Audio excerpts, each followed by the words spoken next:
जय श्री राम भक्तजनों। प्यारे भक्तों, भगवान जब परीक्षा लेते हैं तो आपके साथ क्या क्या होता है, इस चीज़ को आप अवश्य जानें। क्योंकि भगवान परीक्षा लेते हैं वह भक्त की लेते हैं, संत की, महापुरुष की लेते हैं। जो उनकी भक्ति करते ही नहीं, उनकी परीक्षा लेने का तो सवाल ही पैदा नहीं होता। क्योंकि सज्जनों, इतना तो आप जानते ही हैं कि जो बच्चा स्कूल में पढ़ता है परीक्षा उसी की होती है, और जो स्कूल में जाता ही नहीं, जो पढ़ता ही नहीं, तो उसकी परीक्षा क्यों होगी।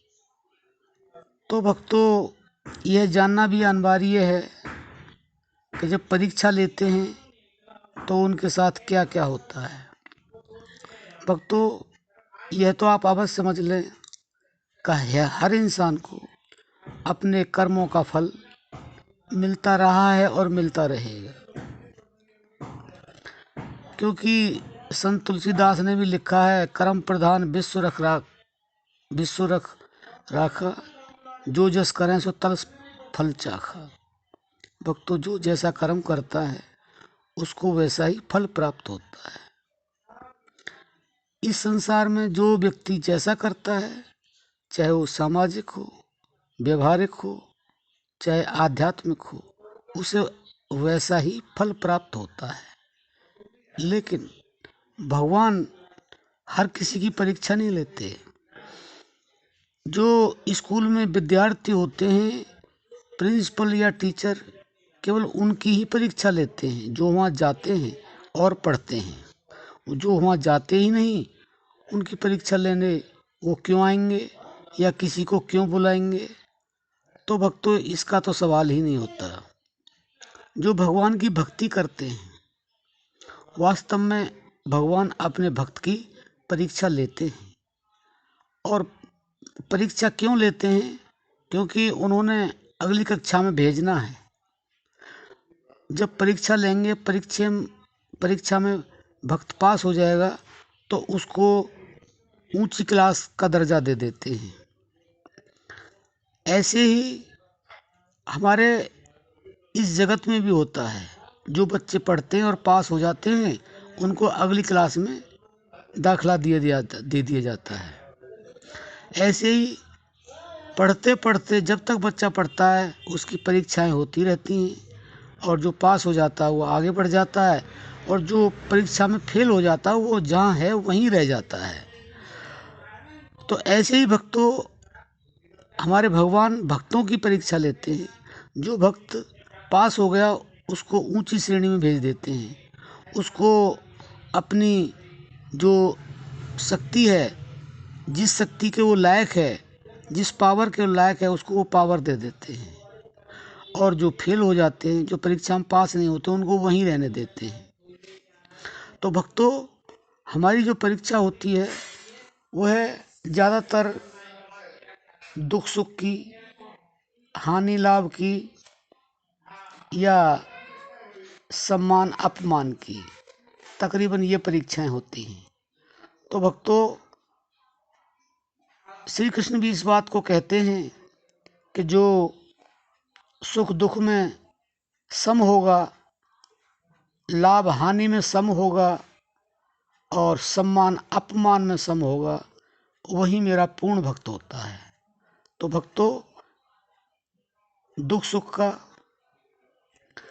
और हानि और लाभ का और मान सम्मान का और सर्दी गर्मी का अगर हम यह ध्यान रखेंगे और सहन करने का अभ्यास करेंगे तो हमारी भक्ति अपने आप बढ़ेगी।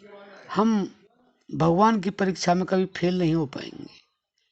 और सबसे बड़ी जो परीक्षा होती है वह यह होती है कि भगवान यह देखते हैं कि मेरे भक्त पर कोई दुख आया तो इसने मेरा भजन ध्यान जप तप छोड़ा कि नहीं छोड़ा।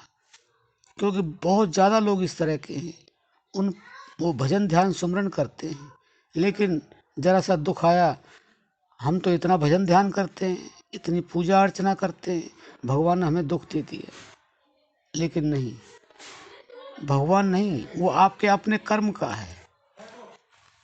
आप अपना जो कर्म किया है उसका भुगतान करते रहें, लेकिन भगवान को याद करना ना भूलें। यह सबसे बड़ी परीक्षा है।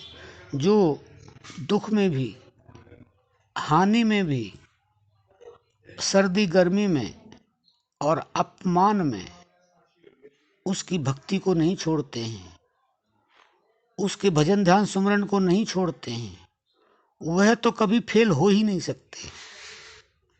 लेकिन भक्तों, जो हानि लाभ, जीवन मरण, यश अपयश, ये सब हमारे कर्मों के आधार से होता ही रहेगा।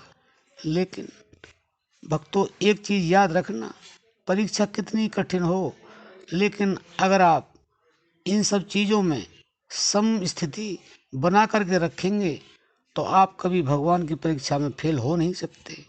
और अंत समय में जब आप फेल नहीं होंगे तो आपको धीरे धीरे धीरे करके आप ऊंची क्लास में पहुंचेंगे, और ऊंची क्लास में पहुंचने के बाद आप फिर स्कूल से कॉलेज पहुंचेंगे, वहां पर डिग्री प्राप्त करेंगे, और फिर आपको वह मिलेगा जिसकी आपने अपनी कल्पना है, जो आप चाहते हैं, वह आपका लक्ष्य आपको प्राप्त होगा।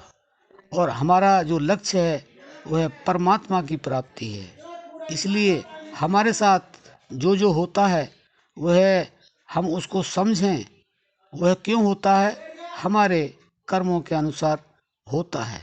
लेकिन भगवान इतने दयालु हैं, इतने कृपालु हैं कि जब हमारे साथ कोई हानि होती है तो अगर हम उनका भजन ध्यान सुमरन करते हैं तो पूरी हानि नहीं होने देते हैं, वह इतनी हानि ही होने देते हैं ताकि हम संभल सकें।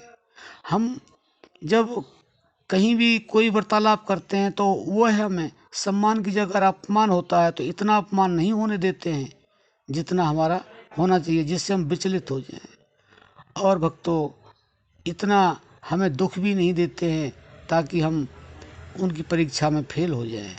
वो हमें संभाल के रखते हैं, वो इतने दयालु हैं, कृपालु हैं, आप और हम समझ नहीं पाते हैं। संत हमें बार बार हर तरह का इशारा देते हैं, यह सब तो होता रहा है, होता रहेगा। लेकिन अगर आपने परीक्षा में पास होना है, भगवान की परीक्षा वह परीक्षा है कि जैसे माँ अपने बेटे को फोड़े के अंदर चीरा लगवाती है, बच्चा रोता है, बिलबिलाता है, लेकिन माँ को तो वह उसका फोड़ा ठीक करना है, इसलिए माँ उसको पकड़े रहती है और बच्चा रोता रहता है। उसके अंदर जो भी होता है वह सब साफ हो जाता है और दवाई लाने से बच्चा एक दिन ठीक हो जाता है। ऐसे ही हमारे परमात्मा हैं, वह हमें परीक्षा तो लेते हैं, लेकिन इस तरह की परीक्षा नहीं लेते हैं कि हमें कोई हानि हो, हमारा कोई अपमान हो, हमें कोई दुख हो। नहीं भक्तों, यह हम समझते नहीं हैं। हमारे साथ जो भी कुछ होता है हमारे प्रारब्ध के अनुसार होता है। भगवान तो परीक्षा के बहाने एक तरह से हमारा सहयोग करते हैं। तो आशा करते हैं भक्तों, आप समझ गए होंगे कि भगवान जब परीक्षा लेते हैं तो हमारे साथ क्या क्या होता है, क्यों होता है। तो भक्तों, अब हम अपनी वाणी को विश्राम देते हैं। जय श्री राम।